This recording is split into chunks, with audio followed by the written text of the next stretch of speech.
Hey there. Did you notice anything different about today's episode? Yes, we got a little bit of a facelift. That's right. I changed out the photo and updated it, and I actually changed the podcast name. I've always had it Make It Simple, but as I have just kind of thought through what I want to focus on and just thinking about health and hormones and making it match up with my app, we decided to make the podcast name Make Fit Simple. So you may not have noticed because it's actually only an addition of one tiny little letter, just adding in an F. But other than that, it's still the same old podcast. We're going to still talk about some amazing topics, but now the podcast will be known as Make Fit Simple. And obviously we got a new photo, which is a little exciting. My girls are getting a little bit older, and I just felt like it was time to update it. Now, what's not going to be changing is the amazing content, as I've said. And I'm excited for today's episode because I'm going to give you 3 tips for improving your circadian rhythm and just truly improving your sleep. That if I'm 100% honest, are tips I definitely overlooked for a lot of years. I had heard these over and over again, and I was like, yeah. They can't make that much of a difference. But there are 3 things that I changed as I started to develop hormone issues. A couple episodes back, I told about my issues with thyroid, my issues with cortisol, my issues with testosterone, which I'm going to dig a lot more into hormones on the podcast. But these were a couple of things that I changed to help improve my sleep to make sure that I was recovering better. Because if you don't recover well in the night, it's going to make the next day a lot more complicated. So these were things that I'd overlooked and realize they're a lot more important and make a bigger difference than I had imagined. So I want you to try to think about changing these up. My name's Andrea Allen, and I am a mother of 4 girls under 7, a wifey to a mountain man, a personal trainer, and a nutrition coach. I love all things women's health and fitness, but let's face it, the fitness industry is complicated and it's not built for the everyday mom. There's so much conflicting information, and you're busy and you don't have time to figure it out.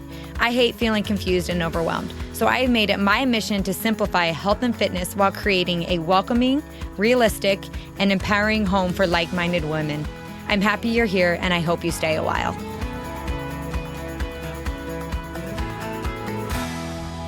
So first, let's talk about what the circadian rhythm is. It's basically the pattern that your body uses to follow that 24-hour clock period, and it tells you when you should be awake and asleep. So it controls your awake-sleep cycles. It also affects a lot of other processes in the body, like your hormones, digestion, body temperature, and so much more. So it is a really important piece, and obviously your circadian rhythm is going to affect your sleep. So if we are able to improve the circadian rhythm, which helps us know when we should be awake and when we should be asleep, it's going to make our sleep quality a little bit better. So they really do go hand in hand. Now, here are 3 simple things that I can be honest that I changed within the last 6 months that I have noticed a massive difference with my own ability to fall asleep and to sleep longer and just have a higher quality of sleep. And I will say, this isn't just me guessing that I have a higher quality of sleep. One of the things that I started working on when I realized I was having thyroid issues and cortisol issues, I knew that I needed to get better sleep. And at the time, I would just kind of, jump in bed after a long day, and I just had struggles falling asleep. I had issues staying asleep. In fact, I have even talked about before how I like CBD gummies, just like the sleepy gummies from My Soul CBD for falling asleep, because they would help with that because my mind would race at night. And I still think those are great, but I learned that I had to adapt my habits more. I had to put more work into what I was doing. And one thing I have learned is that if I'm trying to improve something, if I can track habits and track what I'm doing, it makes it a little bit easier. It's kind of like sometimes when people are trying to make changes in their body, they might track their macronutrients to see if they're getting enough fats or enough carbs or enough proteins or, having too much of something. So it was kind of that same idea. I personally got an Oura Ring. I have no codes. I have no discounts. I'm just telling you that this was how I started to track my sleep. And when I changed these, I noticed a drastic difference in my Oura ring. It was actually amazing to watch when I would get up and see like, oh, this activity made it so I fell asleep faster or made it so I slept longer and all kinds of things like that. So I was amazed, and it was more than just me guessing. I literally can track when I changed these habits on my Oura ring because I was really, really focused on improving my sleep, and I was really focused on improving my stress. And so these were three things that have really helped me get a better grasp on those things. So the first thing is that kind of really helped my circadian rhythm, which helped my sleep, is really focusing on getting morning sun. I do have an entire podcast episode about this. I recorded it in July when I very first started really focusing on the morning sun. It is episode 194. It's titled One Crazy Simple Tip to Improve Sleep, Mood, and More. So if you're wanting to know more about morning sun, that's a really great episode, but I'm going to kind of still brisk over it. So morning sun and having that morning exposure to bright morning light helps our body naturally decrease the amount of melatonin that we are producing. So when we wake up in the morning, the melatonin we want to go down for our circadian rhythms. And in that process, we actually get a spike of cortisol in the morning, which is very normal. I'm going to backtrack a little bit. Remember when I told my hormone story, I said I wasn't getting that spike of cortisol in the morning, that my cortisol was actually consistently low, causing problems. And trust me, that's just as difficult as having consistently high. It's like your cortisol is kind of burned out. So this was something I started to work on when I started to feel really groggy and just struggled in the morning, was getting that morning sun, because I wanted my melatonin to turn off. I didn't want any more reduction. And I really needed to try to get that bump of morning light to kind of push that cortisol up a little bit. I know often when we talk about cortisol, we think, oh, it's all bad, it's causing problems, but it does a lot of really great things. We use cortisol, when we work out. We do cortisol. We need it in the morning to wake up. We need cortisol for our fight or flight to stay on top of things. It has a really good job. We just got to keep it in check. So morning sunlight really, really connects turning off the melatonin, kind of releases a trigger of cortisol, which is going to help promote alertness, help us have a little bit more energy, and get us going in the beginning of the day right when we wake up. There's been tons of studies that show that when we regularly work on our circadian rhythm by getting that morning sunlight, that we are more likely to fall asleep at night and experience deeper and more restorative sleep. So this is so easy, guys. I'm literally talking about 5 to 10 minutes of morning sunlight when you can, first thing in the morning. You don't want to go out wearing sunglasses. You want to make sure you're able to kind of look at the horizon. Obviously, you can't stare the sun down because it'll burn your eyes, but you kind of want to look in that direction, and you just want to get that morning bright light. There's also studies that show that in general, getting any type of fresh morning light within the first couple hours of the day is helpful in general. So this is a great time for you to go on a walk as well, because bright lights stimulate our bodies to know that we should be awake at that time, and they reduce the production of melatonin. So that's the first thing I did. I'm really, really particular about it. I get up, I instantly do some of my morning things, and I go outside just for a couple minutes and I get that bright light. Once I drop off my kids, sometimes I'll go on a walk, making sure that I'm walking in the direction of the sun, that I'm kind of paying attention. I'm kind of looking up every once in a while to get it in my eyes, because that's helpful without obviously causing problems, and just getting that light is amazing. My second tip, and this one is going to be really, really big, and I can even tell you my own story from noticing how I fell asleep with this. You have to have a bedtime routine. And along with that bedtime routine, you need your screens off. So previously, some of my habits were I would be editing videos late at night to post early in the morning, or I would be hurrying and trying to answer emails. Or at night, I would be winding down by scrolling on my phone, or maybe watching a show. And sometimes if they're intense shows, my husband's like, let's watch an action movie, right before bed. And I never really connected it. I knew people would say, don't have your screens on at night. And I never connected a couple of factors to this about how it was affecting me. And once I decided I need to make a bedtime routine, because I started to track, as I mentioned, on my ring, and I wouldn't fall asleep for anywhere from 30 to 50 minutes after I laid down. And I would check my Oura ring in the morning, and it would tell me, you didn't fall asleep for a while. Now, obviously, you can track this. Again, this isn't about the ring. You can do this on a Whoop. You can do this on a lot of different devices. In fact, I should do a whole episode on all the different devices and the pros and cons, because I know there's lots, and it depends what you're looking for. But mine, I noticed I wasn't falling asleep very easily.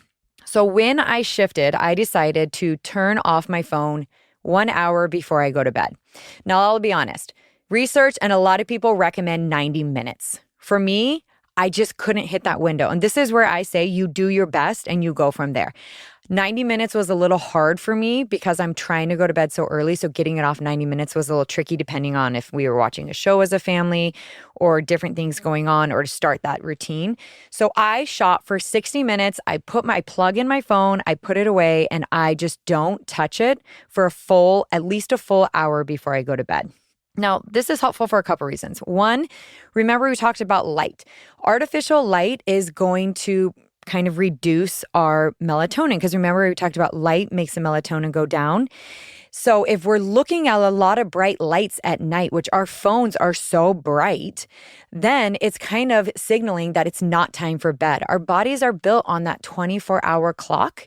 And if we are having bright light all through the night, we're going to have a harder time falling asleep. We need that bright light in the morning, and then we really need to dim our lights and change our lighting and what we're doing at night to signal to our circadian rhythms that it is bedtime. It is time for us to wind down, to slow down. We want the melatonin coming up because it's a little dark and we want to be able to go to sleep. Back in the day, obviously, this was really easy, but as technology has advanced, we just have so many lights, street lights, lamp lights. We have tons of lights in our home. Now we have lights on our phones that we're just staring at. So it's multifaceted. In one, when we're scrolling on our phone, it's keeping our mind busy, and so it's harder to fall asleep. Two, the light from the phone is hindering our ability to realize that it's bedtime and to kind of push up that melatonin. Now, for me, what I started doing is putting it down and I would read like a mellow book, something self-help. Sometimes I would read scriptures. Sometimes I would just chat with my husband. We would just do some really quiet downtime. The other thing that I did was I changed out my light on my night lamp. So like we have, kind of like the table at the side of your bed, the end table, and then a light on there. You can have an artificial bright light, or you can switch it out for a twilight light, which is kind of like a red light in the lamp, almost like an auburn. So it creates like a dimmer look, kind of more like night. It's another way to signal to your body that it's time to go to bed in your bedtime routine, that you have dimmer lights and just kind of not everything so bright and on. Now you may be wondering, really, you have like a red light in your lamp in your room? Yes, that's actually been proven to be the best color of light to help promote sleep because it helps increase that melatonin production, and it's considered like, a twilight light, something that if it was dim at night, let's say there weren't any lights and you were outside, it would kind of like the sun would go down, think about it, and the sky kind of gets like reddish, orangish, and then it goes black. So those are all notifications to your circadian rhythm. Girlfriend, it's getting late. It's time to wind down. We're going to push the cortisol down. We're going to slowly raise the melatonin. It's going to get dark, and then we're going to bed. So if you think about it, it just mirrors the light outside. You're now mirroring it in your home. I added a link in the show notes for some lights. I don't have a code for them. They're just lights that I know are quality. They even have some really cool ones now that you can kind of flip, and they can be daytime lights or nighttime lights, depending on like what you click on them. But they're really easy lights. I actually just ordered some for my kids' rooms as well. So like when we're reading a book just before bed, that we can turn on that light instead. But I have had it in my room for a little while, and I do think it has definitely helped. Now, with this bedtime routine alone, I have seen a complete increase in my ability to fall asleep. So one of the things that I track is the latency, which is like how long it takes you to fall asleep. And as I mentioned, it used to be like 30 to 50 minutes. I can now fall asleep within 10 to 15 minutes max. Like I'll get on, it'll say 11 minutes, 9 minutes, 7 minutes, 14 minutes, 15 minutes. I fall asleep so much faster than I used to. And not only that, but I've pushed my bedtime a little bit forward, and the bedtime routine has helped me be able to fall asleep a little bit sooner, which is going to be helpful for my sleep. Because one of the things that I noticed for me, and they have done studies showing this because I started to kind of look into it once I realized it, is a lot of my deep sleep is within the hours of like 10 to 1 a.m. Like that's a really big window for deep sleep. And they've even pulled studies lately that show that that's a really big window for sleeping. So when people are staying up until 1 or 2 in the morning, sometimes it's harder for them to fall into deep sleep. But because of our circadian rhythm, we tend to get into that deeper sleep in those late hours of the night before we hit 1, 2, 3 in the morning. So it's really important for us to be able to fall asleep early in that stage rather than tossing and turning in our bed for 45 minutes to an hour. So this has made a huge difference. You know how sometimes you're proud of yourself when you make a change? Like watching that I can fall asleep faster has been very rewarding, being like, this has been hard for me my whole life. Like I've talked about in other episodes, how my mind races at night often because I get ideas at night. And now I'm able to fall asleep much faster. And there's no doubt this bedtime routine, turning off the lights, turning off my phone, changing out my lights, not watching intense stuff has made such a difference. In fact, even just a couple weeks ago, my husband was like, let's watch a movie. We turned on like this action movie at night. That night, I didn't fall asleep for 50 minutes when we fell asleep because it was like too intense for me. Like my mind was too worked up. And it was, we talked about it the next day and I was like, it really does make a difference when we wind down, which is going to help us fall asleep faster. We get that deep sleep better. We sleep better. And then it made the next day better. So the bedtime routine, don't underestimate it. Get that phone off, change out your lighting, make sure it's calm. I really like to read. That's helpful. I often will read like a self-help book or an interesting history book or scriptures, something that's really light. I only read for like 10 minutes and then I just kind of have gentle conversation with my husband, relax, and then, we go to bed. It's really great. So bedtime routine, don't underestimate it. My third tip that I have noticed a huge shift as I've been tracking my sleep and stress in that I do not have caffeine anymore in the afternoon. I do have caffeine when I first wake up. To wake up, I have mentioned before, I mix that with my collagen peptides or a protein powder to make sure I'm not having caffeine on an empty stomach. And I stopped having it in the afternoon because I've heard for years and years, the later you have caffeine, the more it affects your sleep. And in my brain, I thought, oh, it's okay. I'm not having it at dinner time. So like I wouldn't have it like past 5. But I switched that up and I switched to past 2. And then I switched it up and I switched to 1 o'clock. And it definitely was an adjustment at first, but it has made all the difference in my ability to also fall asleep and to kind of wind down in the evening. Now, you do have to realize that caffeine is a stimulant and we do adapt to it, but I still think even if we adapt to it and like sometimes people have much higher levels of caffeine, I still think we don't recognize how it is affecting our REM sleep, our deep sleep. Maybe we're staying in light sleep longer, but we're thinking, oh, we're sleeping. But for me, I noticed when I was having caffeine later at night, I had less deep sleep and less quality sleep. Like my Oura Ring would wake me up the next day. Well, it doesn't wake me up, but when I woke up the next day, it would tell me my readiness was a little bit lower. So that is something that I have reduced because it is a stimulant. Now, along with caffeine, I'm not a drinker, but it is the same for alcohol and nicotine and even some medications. If you're having them close to bed, it's going to hinder your ability to go to sleep. Now, I know that is tricky for people who are drinkers because they think, I'll have a glass of wine to wind down at night. And while in the moment it might wind you down, there are so many studies that show, and I'll link one, that when you do drink in the evening, it does affect your sleep quality, it affects your recovery, it affects your readiness the next day, and all of those things. So it's kind of counterintuitive where in the moment it's a quick fix of winding down, but long-term for like quality of sleep, which is really going to energize you the next day, it's not helpful. So if you are someone who has caffeine later in the day, or you are someone who has wine or nicotine or something at night, you might want to think about how you can slowly decrease it over the week. Let's say if you have a glass of wine, most nights, change it to 4 nights, then change it to 3 nights, and track how you feel the next day. Track if you notice your, sleep, if you notice anything's better that night. And I know if you don't have a tracker, you can't always track your REM sleep and your deep sleep. But if you do, I would suggest tracking that and see if you notice a difference. So those are my top 3. I have openly talked about how I struggled to go to sleep in the past. I can tell you now, I do not struggle to go to sleep. I go to sleep so easily now by changing these 3 things alone. It helped me wake up in the morning. It helped give me that cortisol push in the morning with that morning sunlight. That nighttime routine helped me really prep to go to bed, changing the lights, all the things I mentioned, and then limiting any stimulant in the evening, caffeine, alcohol, or nicotine. Those are my top 3. I will swear by them from the top of a mountain, yelling them to everyone because I have seen the improvement it's made in my own life. And then once you start to notice it, you start researching and you realize this is really supported. It is amazing to do these simple things. And they're often overlooked because they're so simple. They're so simple that we think, oh, scrolling on my phone just before I go to bed won't make a difference. It does. I promise you it does. I've literally tracked my own habits and it definitely makes a difference. You don't fall asleep as easier if you don't have a wind down window. I'm going to give you one more quick tip, even though it's not one of my top 3 of like really changing. But if you are struggling with your circadian rhythm and just falling asleep, you might also just want to make sure you're getting enough vitamin A and DHA. You can get vitamin A through beta carotene found in yellow, red, and green leafy vegetables. So like spinach, carrots, sweet potatoes, red peppers, and any type of yellow fruit, mangoes, apricots, any of those things. They can all be useful. And also weaving in DHA, you can get that through mackerel, salmon, sardines, shellfish, cod liver oil.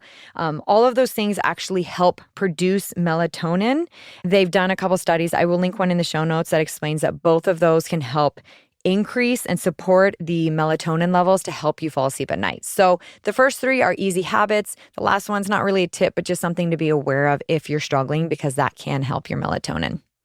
All right, that's it for today. If you're struggling falling asleep, if you're struggling staying asleep, if you feel like your sleep quality is weak, start with these 3 things. Be consistent. Be serious about it. I know it seems silly, but I promise you will notice a difference. There is no doubt. All right, that's it for today. As always, you're doing so much better than you think you are. We'll chat next week.